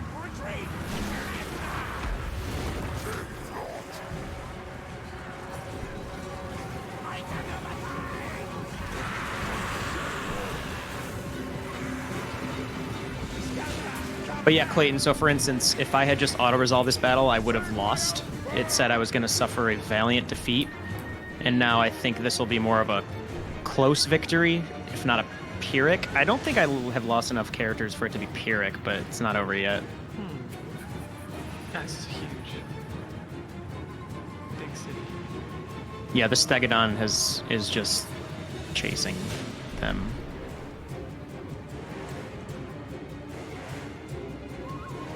But yeah, I don't feel like having to chase down or rather, I don't feel like having to capture that center point, so I'm just gonna chase as many people down as possible.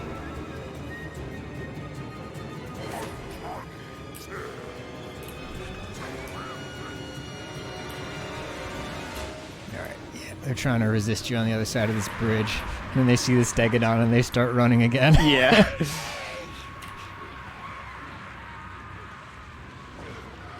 Yeah, I'm gonna send.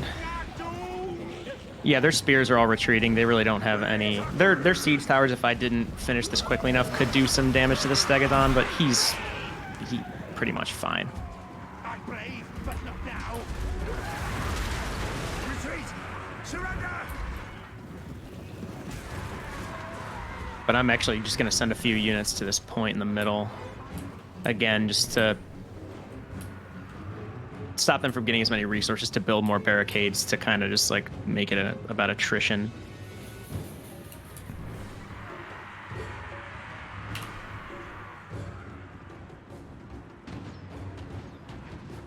All right.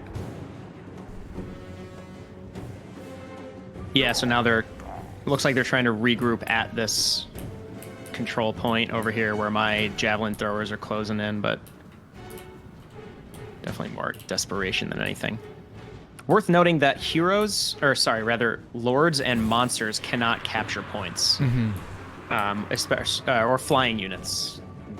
They try to keep it or even there. They got a unit of little rat boys running in from behind. I think it might have been summoned out of the ground because it's full health. Yeah, I see them. At this point, it probably won't matter. I'm just kind of trying to push forward, make them keep up with me.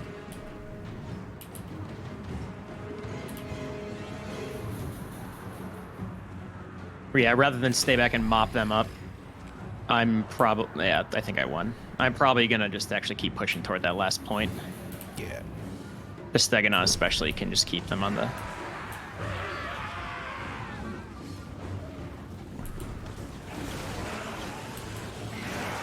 I think this might be a close victory as opposed to a Pyrrhic. Pyrrhic requires me to lose 50% of my units. It does not... taking some damage, but it looks healthy. Also, I have not taken out their lord over here. Bilefitch, he's on this bridge toward the east.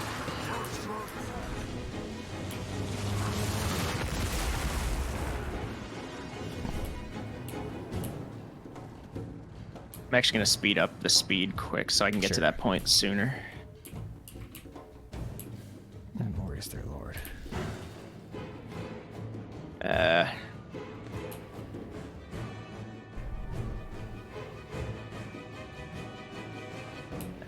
There he is. He's closing rank. He's a wizard, though, so these Saurus dudes should tear... Oh, he's using a lightning thing. Warp lightning. Warp lightning, thank you. All right, we're taking their headquarters right now. Yeah.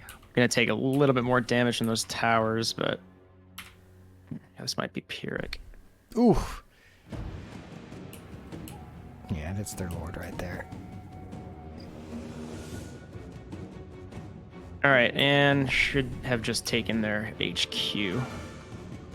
Get him! Get him! All right, so now all their towers are destroyed. Yeah, these guys. I mean, I don't mind losing them now. All right, there we go. Nice. Victory. Yeah, he's routing. All right. I think that was a Pyrrhic victory. Yep. But That was still won. That was sick, I did not though. lose any full unit, though. It'll take me a bit to heal, but it is a city I just took, so they heal more quickly. Yep. Good battle. And that settlement was very much a Skaven Undercity fight. The settlements range from that to Dwarven Undercities to Egyptian-inspired, kind of more like Thebes-looking places. Cathay has these terracotta statues all over the place. Cathay, has a terracotta mecha as a unit that you can eventually unlock. There's a super cool... One of the special locations for the vampire pirates, like one of the final confrontations, it's a seabed where like the sea is getting kept at bay by some sort of magical spell, and like when you like look up, you can see the shadows of like whales and sea creatures like swimming around outside of it. It's so cool looking. That's really neat. All right, so I'm gonna loot and occupy this place. All right, cool. There we go. C+. Good one. But that's our time. I'm going to... I'm sorry that there was so much troubleshooting up at the top of this one. But I'm going to do some min-maxing and see how far I can push my hardware on this while still being able to stream it for the future, because it's such a fun game. But that's it. Mike, do you have anything you want to plug? And any fun reviews coming out? What do we have today? We had an Evil West review went up today. Cass Marshall wrote about The Devil in Me. It's the final Dark Pictures anthology mini game from Supermassive, or the first season rather. We got a lot of really good Pokemon stuff going up throughout the week. Still got some God of War Ragnarok. We'll have some Dark Tide content going up in the coming weeks. Marvel's Midnight Suns, Callisto Protocol, and then that's pretty much 2022 until we start all over again in January. Yeah, and thank you, Simone, for talking about the one thing you're capable of talking about right now. Oh yeah, Petrana put up the Goncharov explainer from it's a Tumblr meme that has come back very recently, as I understand it. Is it back or is it new? I thought it came back. Okay. Yeah, the thing that originated it is not brand new, but the fact that Tumblr's Right. been taken over by it is. Okay, gotcha. Right. Yeah, I don't really want to know, I don't think. It's one of those things that's fun to keep to keep a surface level awareness of, because then you can continually be delighted by it. Goncharov. Anyways, thank you everybody for hanging out. Thank you, Mike, for coming on. Thank you, Clayton, for coming on. Clayton, what else do we have coming on for Streamsgiving this week? Oh boy, tune in tomorrow. Simone and I will do another mystery stream. We're going to solve some mysteries in the case of the Golden Idol. Get your notebooks ready. It's a tricky one, but it's also a lot of fun. We tried it out. And then I think on Wednesday, I'm also probably going to be driving a stream of Grounded that all four of us on video are going to try to play together. So that'll be our last stream of the week, because then it is United States Thanksgiving. I am super excited for that. I was playing a little bit of their game, Grounded, before we got on here, and it was really cool. It was very cute. I'm still Golden fidgeting Idol's here. also really kick-ass. Grass detail, medium terrain detail. Oh, that's another thing.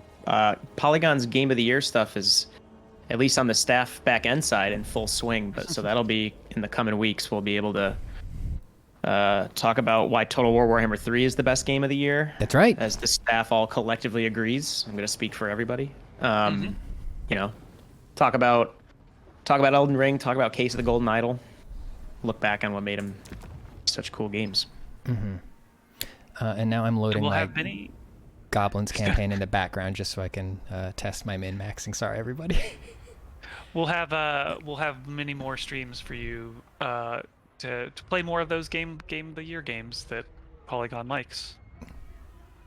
In the coming weeks, and who knows, maybe months. Cool. I'm trying to think if there's any other important plugs. I'm just buying time so I can look at my goblins. Do you guys have a minute to look at my goblins? Yeah, I want to see what kind of armies you're working with. This is what turn? Is like 100? Yeah, something like that. Yeah, I'm curious. Oh yeah, and Pentamon's out too. All right. Oh yeah, this is what happened. I got caught by the Ogre Kingdoms and they fucking whooped me. Yeah,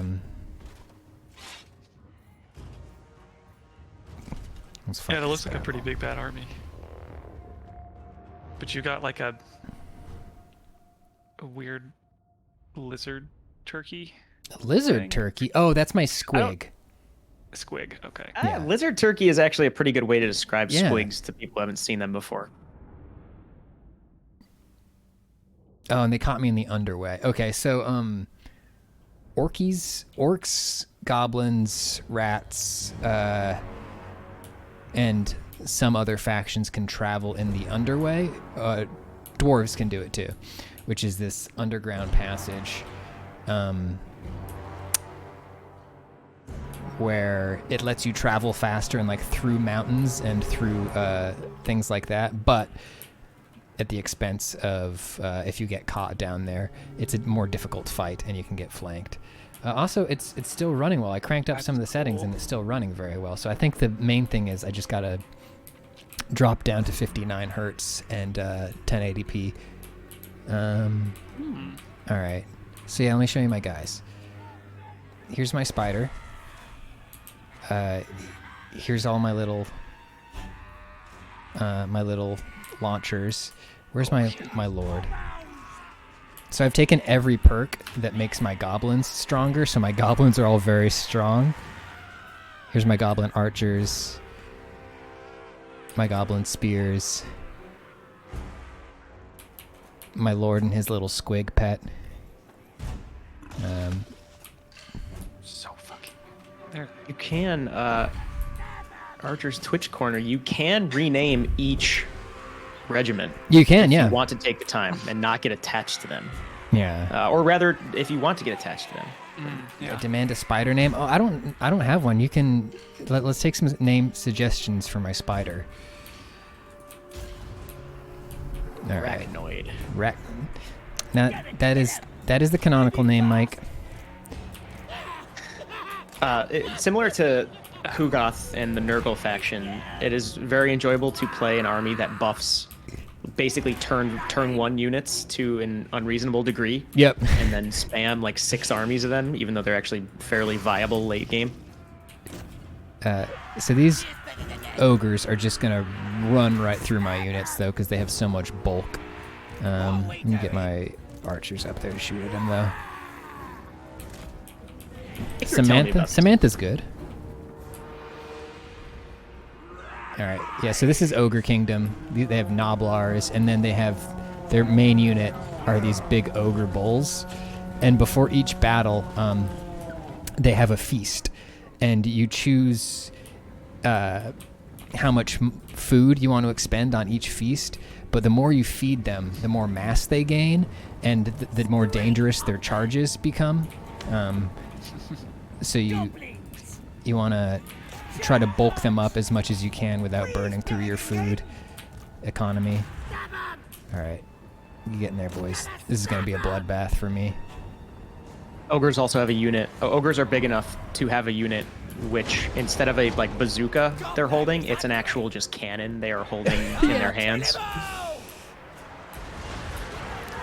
Their reinforcements are rolling in. Yeah, look at them. They're just turning my guys to paste. Yeah. Even with Skarsnik buffs, this is not the easiest matchup.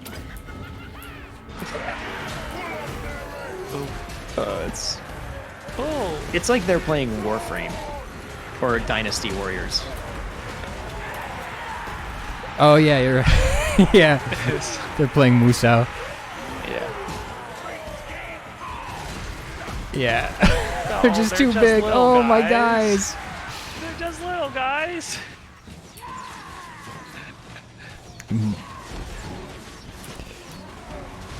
The ridiculous buff Skarsnik has, though, is all of his units have poison damage, which does, I think, a little bit of damage over time, but it also lowers the melee of your enemies. Anyways, I just wanted to test to see if I can make that run better, and we successfully did it. Infinite Soup says, why did I see Polygon playing Warhammer and just know Mike was going to be here? Well, it's because the man has interests. Specifically, just this one interest. Anyways, thanks everybody for hanging out. We'll be back tomorrow with the Case of the Golden Idol, and Thursday with the game where you're Wednesday, the game where you're a little guy who runs around outside. Grounded. That's right. Honey, I Shrunk the Kids, the game. Honey, I Shrunk the Gamers. Bye, everybody. Bye.